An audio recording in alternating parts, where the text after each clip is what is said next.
everyone, to our first episode on gender equality. I'm one of your hosts, Judy, and I'm currently studying nursing at HKU. I'm joined by my co host, Steven. Steven, would you like to introduce yourself? Sure. Hi everyone.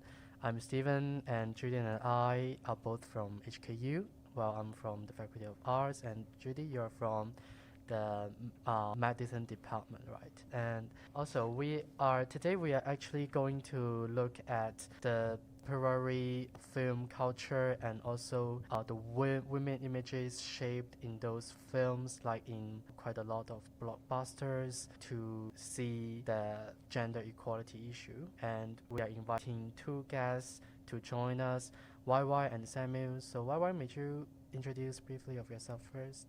Yeah, sure. Hi guys.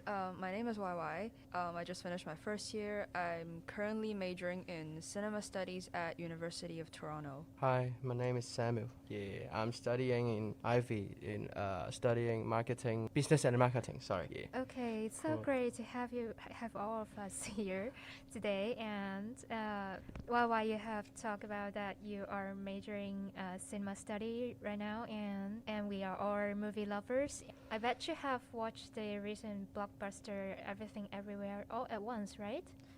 Yeah, I watched it 2-3 weeks ago. It definitely was something very special compared to some of the other multiverse films, which, by the way, is a very hot topic these days.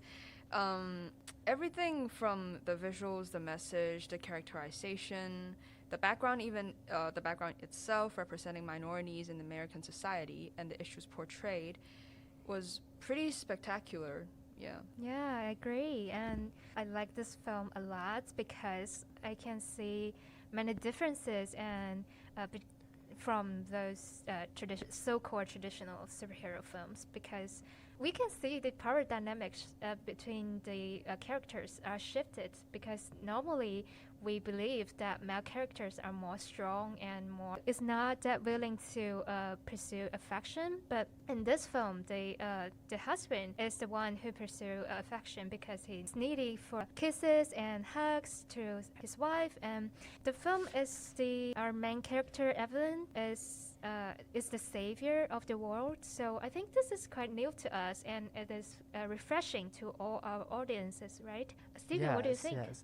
I think Evelyn is not only the savior of the world, but also the whole universe, crossing many universe, right?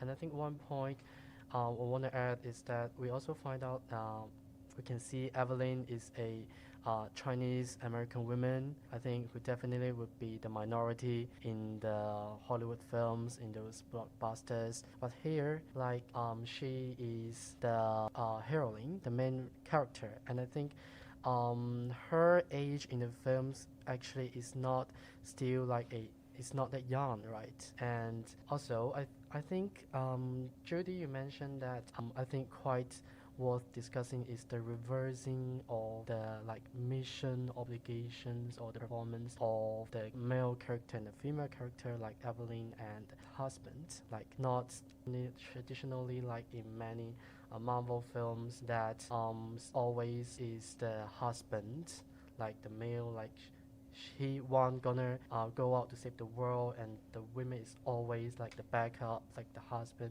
no, like the backup, the wife.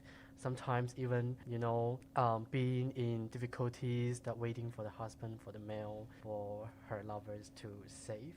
And I also think this is big differences of Everything Everywhere All at Once to many other films with similar theme, plot, like Wonder Woman, right? So actually, do you guys have watched Wonder Woman? Yeah, I did. Yes. What do you think of Wonder Woman? The movie the first one was released back in 2017, and I thought it was a pretty refreshing view at the time, because like Steven said, previous superhero films, women were always either the love interest, or they were kind of put as, this thing that would put the heroes at risk. Like, for example, in the Spider-Man movies, Mary Jane would be held by the villains, and, that would be one of the things stopping Spider-Man from, fighting his troubles or whatever. But in this film, we see women stepping out and becoming I wouldn't say becoming the hero themselves, but like they're stepping out, and I think that is worth looking at. That is pretty important. Yes, I agree. And Samuel, what's your opinion? I think actually I think Wonder Woman is just it's kind of traditional movie because it's just a male character turns to female character. There's nothing changed. Wonder Woman just imagine if Wonder Woman turns to a male. Is there a male call himself Wonder Man? Then still goes on. So I think Wonder Woman is actually nothing special for me. Yeah, so you think it's just like a direct change of the sex, Yes, sir. but nothing breakthrough in Yes, sir. any other settings. Yeah. I think that's actually kind of interesting because one problem with, say, Captain Marvel was that a lot of people compared it with Wonder Woman and was like, because, well, Captain Marvel compared to Wonder Woman in her own movie was very stoic. It seemed like she didn't have any expressions or emotions, whilst in Wonder Woman, Diana was very expressive. She would not mind showcasing her emotions, whether it was when Steve died and, you know, she cried out, or she was really angry. And in that, I would say that it's kind of similar to a male superhero movie because the character is constructed really well. And in some of the female superhero movies, it seems that the main selling point is that she's a female superhero movie, but the characterization itself, it didn't spark. And in the Wonder Woman movie, she was given the background. She felt very real. So I would say in that sense, she seemed like a male superhero movie, but she was at the same time something more because I feel like she offered something. First of all, she was a woman. Representation is always important. And she kind of twisted the fact that emotions are bad because it ended up being the thing that helped save the world. So it was kind of because I feel like women are, you know, always associated with emotions, you know, oh, she's being moody again or whatever. But it's kind of putting a twist on saying that, hey, maybe having emotions isn't a weakness. Maybe it's a strength. Yeah, I agree. And I did some research because the creator of the Wonder Woman, what he wants to portray is exactly a superhero that is her strength is come out of love or emotions. And this is quite new back then. And one thing that I want to point out is as a women representation in as a superhero in this film. Do you feel after watching this film? Do you feel like it enriches the female empowerment? I mean, yeah, I would say so because, like I said, especially when filmmaking first became popular or when it first appeared last century, women are always portrayed as love interests, you know. Literally all they do on the screen is someone's wife or someone's girlfriend or someone's mistress. And in Wonder Woman, it sort of reverses that. It's like, you know, hey, okay, so we're associated with love, and maybe that doesn't have to be a bad thing. It's kind of finding strength in that.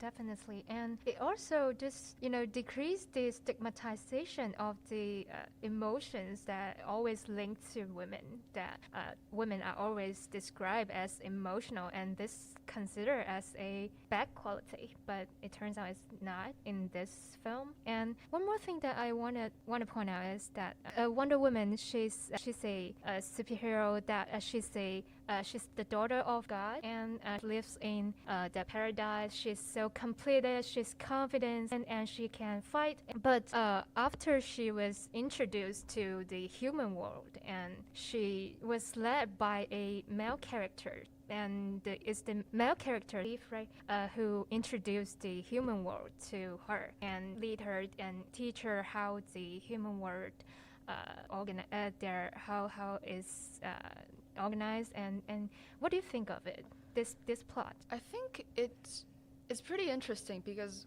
now that it's been a while since I saw this film, been a year or two, but now that when I look back on it, Steve and Diana, they, rather than being, you know, one helping out the other, it felt like they were both helping each other out. It's like if we look at it that way, you know, yes, Steve did help Diana. You know, he taught her about the outside world, the human world, you know, what war is, why we are at war, what humans essentially are. But at the same time, Diana, since she was relatively sheltered when she was growing up with the Amazons, she learned one thing that seemed to be missing at the outside world. That is sympathy, that is empathy, that is love for the humankind, which was especially missing during World War I when this happened.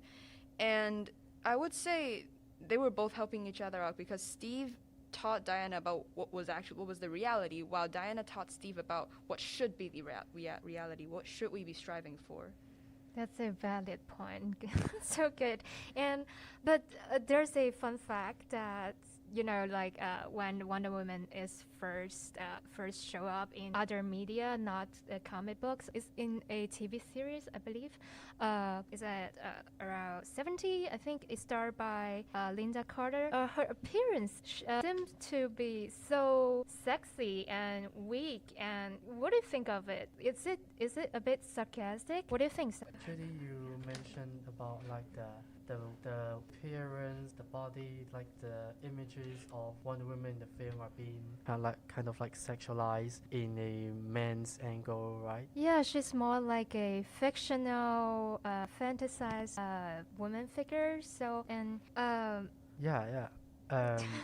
what I'm trying to say is, at the beginning, the Wonder Woman is sexualized, but it comes to the film's 2017, she seems to be more muscular and more powerful. Her fighting skill is more improved, right? Yeah, I agree. What do you think of this development of this character? I agree with you. Like there indeed there is a shift of the focus less on Wonder Woman's his really physically body, or how she is dressed to be really sexy, but also really with excellent skills to fight, which kind of objectification, right? Wonder Woman, she needs to be really good at fighting, engaging in the war, but on the other hand, she is also required to be really good looking, satisfying any maybe visual needs of the audiences, maybe men, women. I indeed quite agree that there is a shift of the focus, which I think is a advancement or kind of breakthrough. And I also quite like the point in the latest 2017 version of Wonder Woman is that the relationships of Wonder Woman with the male character is is not that long and not that complicated, not that important, or being really portrayed as a man scenario. I think more is about the performance and also the growth of Wonder Woman in the human world. But I also want to mention is that you mentioned about Wonder Woman, how she is educated or even being taught after she came to the human world, because we know she is the Amazons, trained to be a warrior, to fight, to attend, to save the world, but with really or basic understanding of the human world. But actually, I think one point quite worth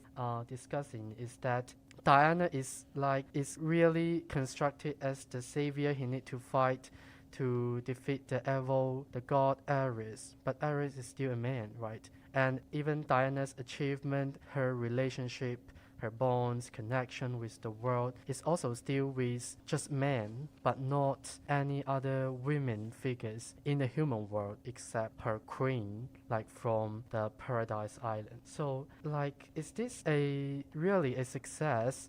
Her success is only achieved after she left her homeland, a place with just women, with just females. She could only be achieved once she came to the human world, and with so much bonds, being civilized, being taught by those men. I think, is it really a success or breakthrough? Why, how you? For me, the way I would see it is, I would see it as, well, first of all, the background itself, 1920s, we all know it's pretty male-dominated, whether it's in politics or on the war field. So that would definitely be the environment she's going in. And I mean, yeah, I feel like Diana as a female superhero, she possesses a lot of the qualities that was missing in that background. Like, she was a very skilled woman fighter. I doubt that's a common thing in World War One. Yeah. So I would say it would be a success, and it still definitely counts as a success. She single-handedly, I wouldn't say she single-handedly did, Steve and his gang helped out, but she took a great part in taking down Ares and bringing humans peace. So I would say, even though she achieved that in a male-dominated world, it's still definitely a success. How about like Samuel? Like, do you think like the Wonder Woman? Do you think her image is being sexualized?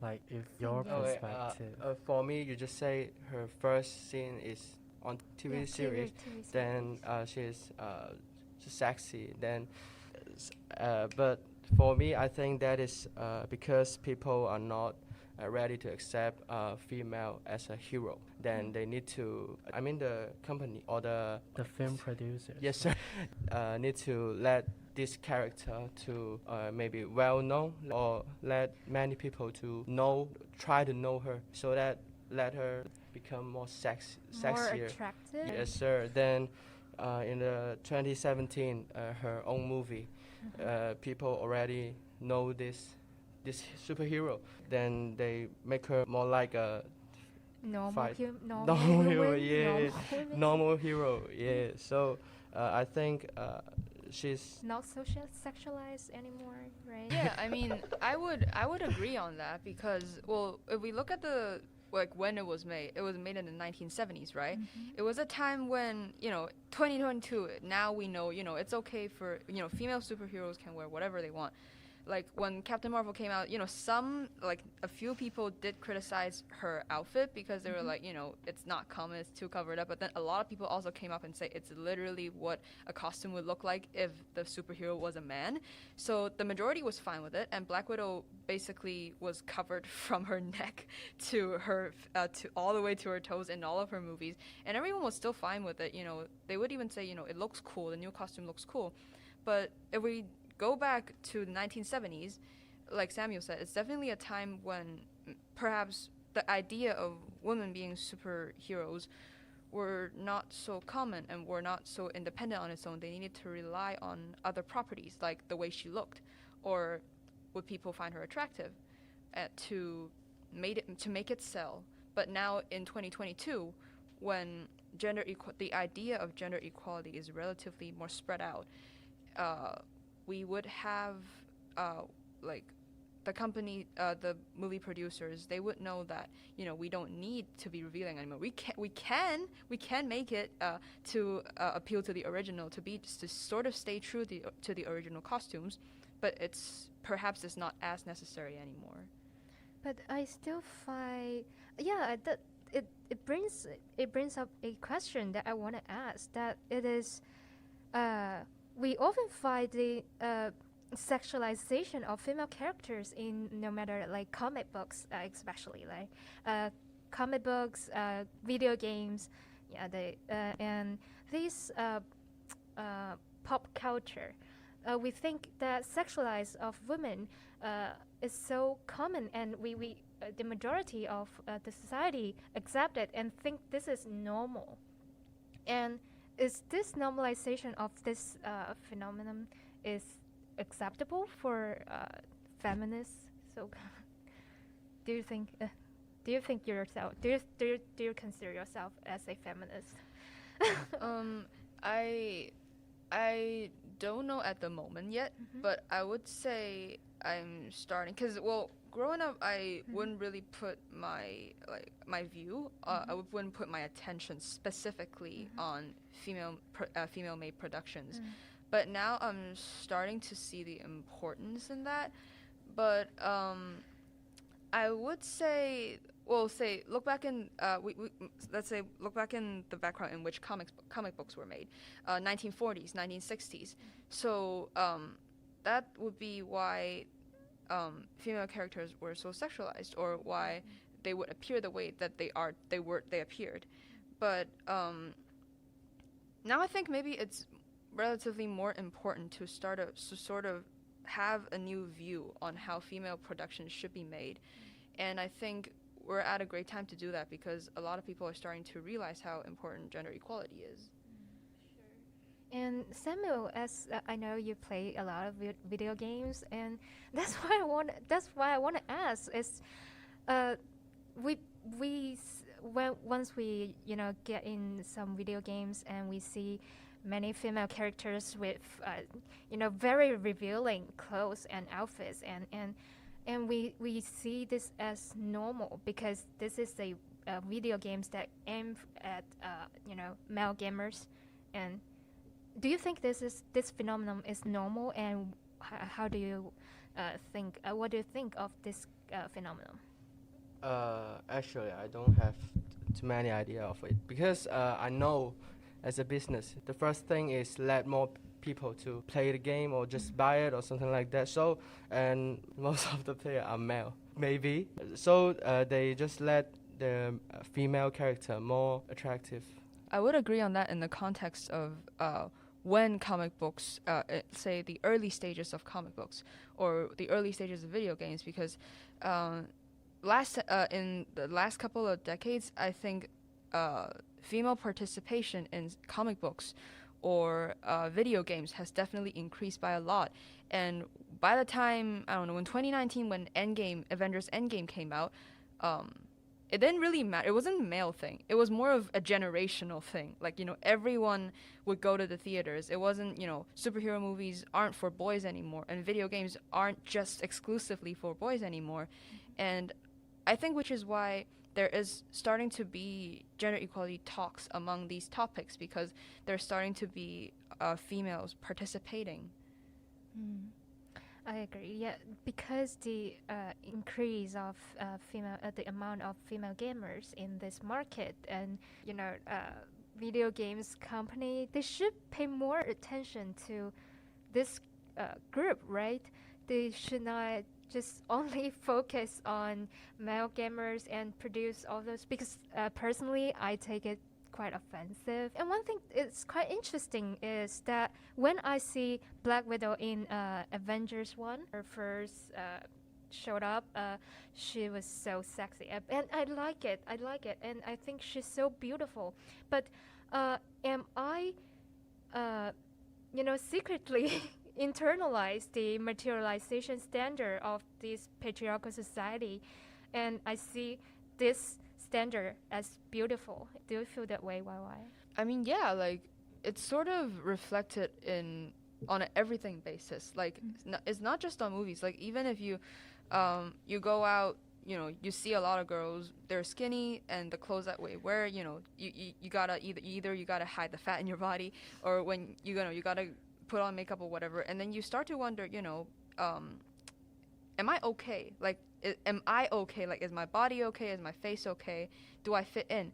And I feel like movies are just a way to sort of reflect that and to sort of portray perhaps what society favors at the time. Say Marilyn Monroe, I would say she's a pretty classic example of what society favored at that time, and which is why I think sometimes it's perhaps more important, at least of this age, because we can now do so, to portray normal female characters. Like, they don't even have to be superheroes. Like, say, in Everything Everywhere All at Once, Evelyn was a mother, and she was just a mother who operated a laundry business and who has trouble communicating with her daughter. But that story in itself is very moving still. So I think it would be important to start having more of these stories told.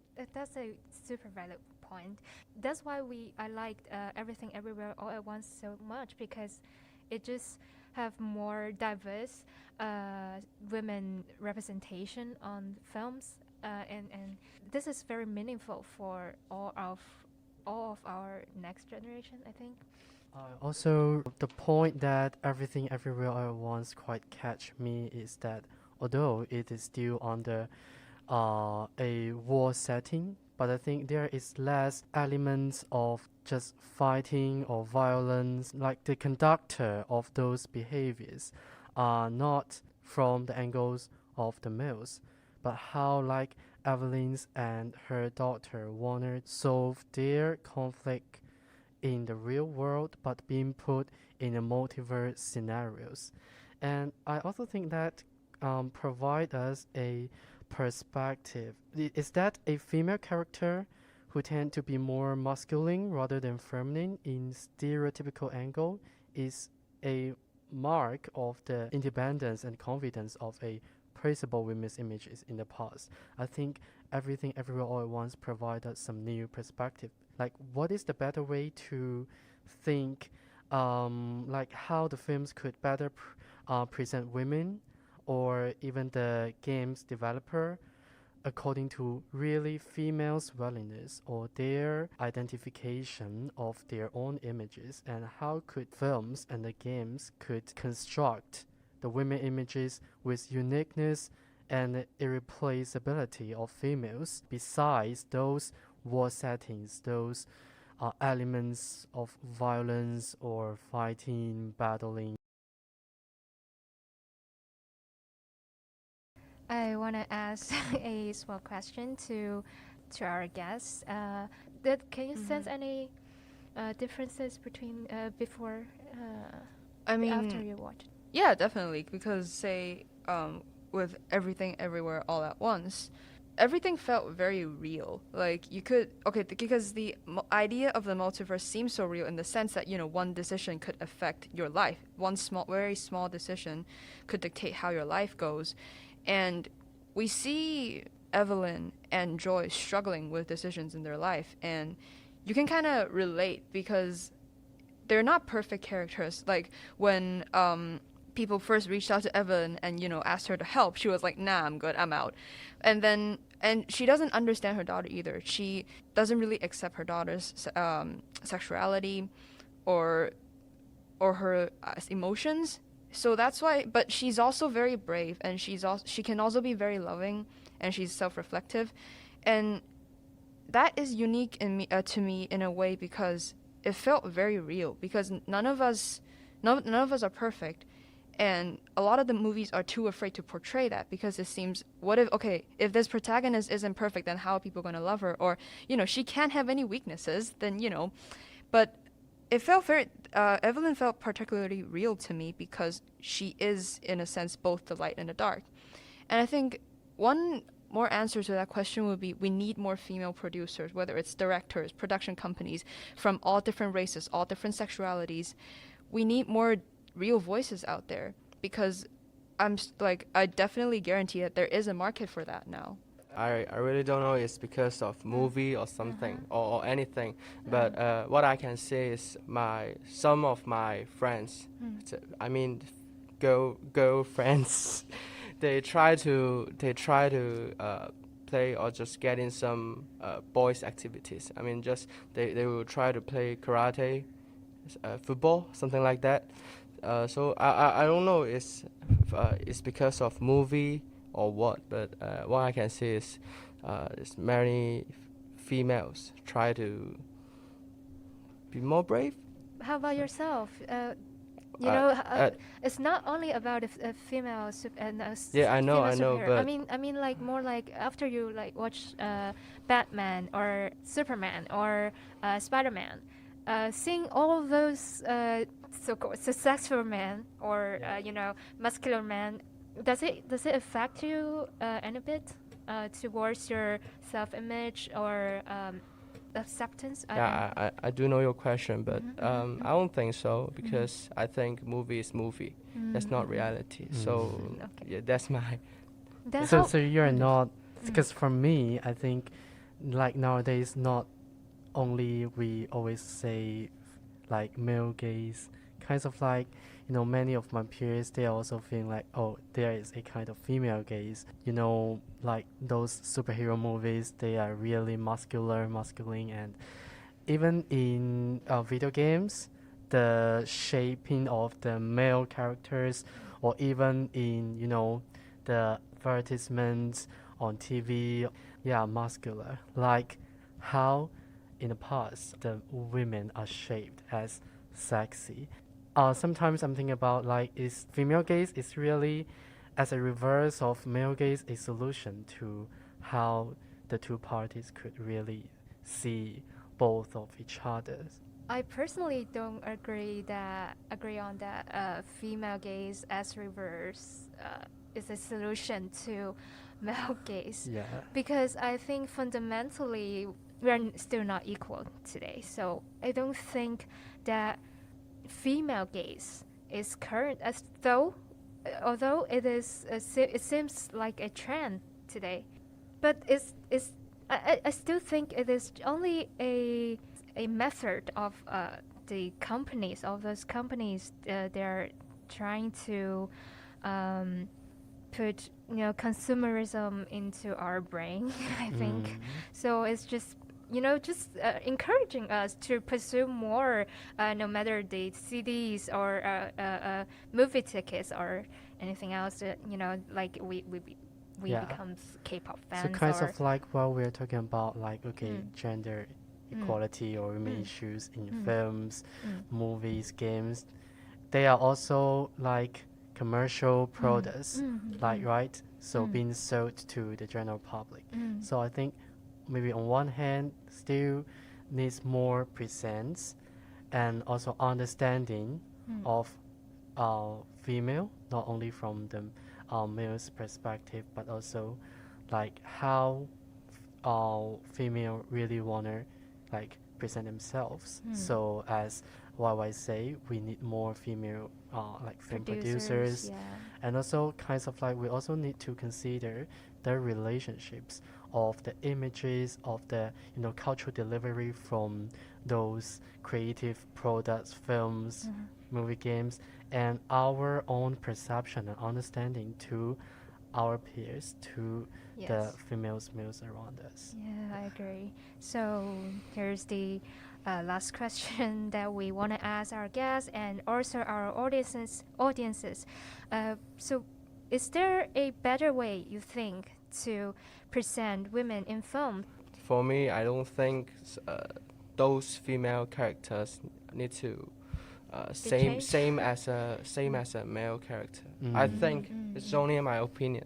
Yeah. I think because it's different. There's something different. I mean the males and females, not just gender. It's because female actually I think is more patient, more different with male. I don't know, but I don't know. I think you want to say like we could like show more aspects, like perspectives, right? Of like patience is, like you say traditionally or stereotypically we think is, females like their advantages, but actually could be reflected in more diverse genres of films or also in the males characters, Yeah. right?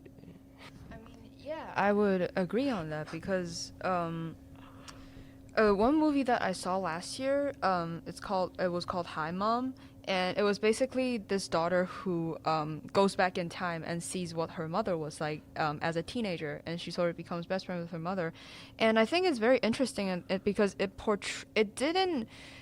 For once, being a mother and having kids wasn't portrayed as a bad thing because a lot of, I think, the earlier empowering female characters in movies, they were like, I don't want to have kids, I'm not going to get married.